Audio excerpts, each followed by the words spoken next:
want to reminisce a little bit about Force the Vote. You had Jimmy Dore yelling, "Fuck you! Fuck you!" That was exciting. You had Katie Halper and Nomiki Konst arguing. All right, guys, no, bring me back on. I want to go back on. So, Katie, bring Katie out. I got to set up the next interview. We don't have enough time. So that's Nomiki Konst, who's, going to go ahead and paint Katie up as a terrible person afterwards. Nope, I'm cutting the interview off. Nomiki Konst and Katie Halper. So Nomiki Konst and Katie Halper got into it. That was the end of the show. And these are two opposing sides. One is for let's get it down dominant public opponent of hydraulic. Hear the audio, brother. We had on Josh Fox, our friend, and we were talking about a lot of stuff, as you saw and you covered on your show just a couple days ago.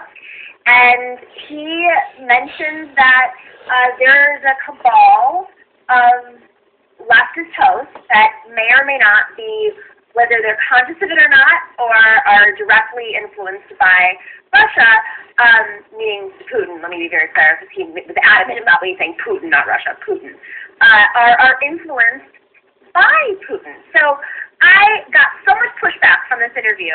Now keep in mind, you know this, Katie. I'm very good friends with Josh Fox. I've had a lot of, we will talk for hours at a time, and I think it was a very casual conversation online, and so folks said, I didn't push back. Kind of let him roll, because sometimes that's the best way, just to kind of get a sense of... All right, what's the question, Nomiki? Fuck! I was like, I don't think Katie Halper is a Russian operative, but let's talk about this, because you did touch on the show, and I would love to hear why you're so concerned with this perspective, but I'm going to, give his perspective too, because I think it's important to understand the nuance. I feel like you need to be a little bit more nuanced. I also think that if you're going to say what's the question? Echoing talking points, then you have to explain why. Okay. No, Katie. So Russian media, RT, is funded by Russian government. There's no debate over that. Yes. Yeah, I get it. Okay. Yes, I'm looking at talking points right now as we... So, it took about a minute. It took about... She put on a Russian hat, and she was talking in Russian. Here's David Dole. To put up a challenger. At that point, if Nancy Pelosi doesn't get a majority speaker, it goes back to the caucus. They have to put up a challenger to Pelosi and see what happens. Why bother? Just see what happens. I know there's this worry. Oh, what if he gets somebody more conservative? What if Hakeem Jeffries, who, ultimately may not Hakeem Jeffries in terms of his own ideology. Why would you risk that? But here's the thing. Nancy Pelosi, regardless of what she personally believes, she gives in to Republicans over and over and over and over again. She never listens to the progressive or the left-wing base or the working class that base. That Canadian really knows America. So why not have somebody out there as speak?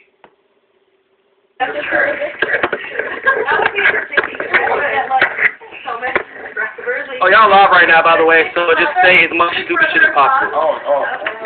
It's muted. Nico House, Johnny Sinatra, Fiorella, Hold on.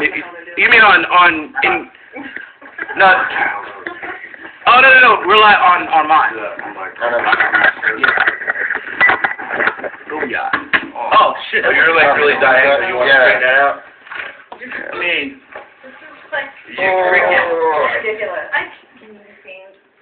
It's ridiculous. No, you can't look it up.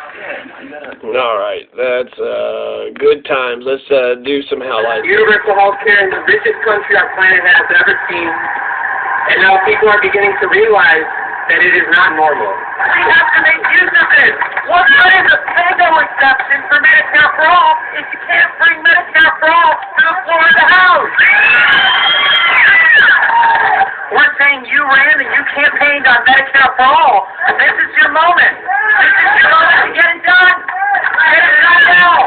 Bring it to the floor of the House. Force the vote. Force the vote. Force the vote. Force the vote. Force the vote. We've talked about these issues like nothing could wait. And now I'm realizing in this moment that a lot of the people that I respected in both the left media and in politics seem comfortable with the idea that the timeline is now being extended by years, if not decades. Yeah. And that has been a real knock-off moment for me, and for a lot of us. I To think. that. Look, I'm sure you're not a Russian. I feel like sometimes I was I stressed mean, you ask, the idea, there are a couple of really dangerous premises. One is the idea that if your talking points, and first of all, I don't have a talking point. What I did, and I defend, and I think it's actually pretty disgusting, if we're being honest, to not just call for a film to be censored, but to call for a film to be censored, and then say you didn't call for the film to be censored, which, to be clear, I know Josh. Okay, so the definition of censorship is the government censoring. So I just want to put that out there because we use the term censoring very loosely. Okay. And he But said do you consider, wait, I have a question though. Do you consider like PEN America to be a good source of defining?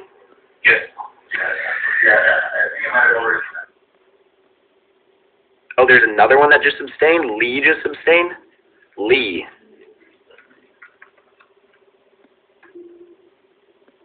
Oh, Barbara Lee just fucking abstained? Is that who? No. Nobody abstained.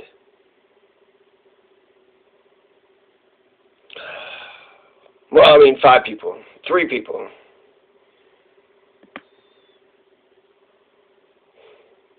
Jared Golden, he's different. I'm Jared Golden, and I approve this. Defining message. In Iraq, we all work together and put ourselves at risk to benefit everyone else. You don't see that a lot in politics today, but Jared Golden is different. He didn't forget the lessons he learned as a Marine.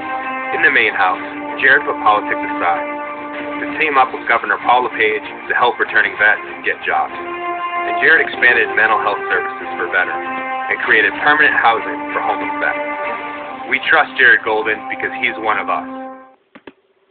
One of us. Censorship. generally speaking, but you know they've also made false decisions. Right, but they're like they're an organization that exists, right? They are literally for. What's free speech?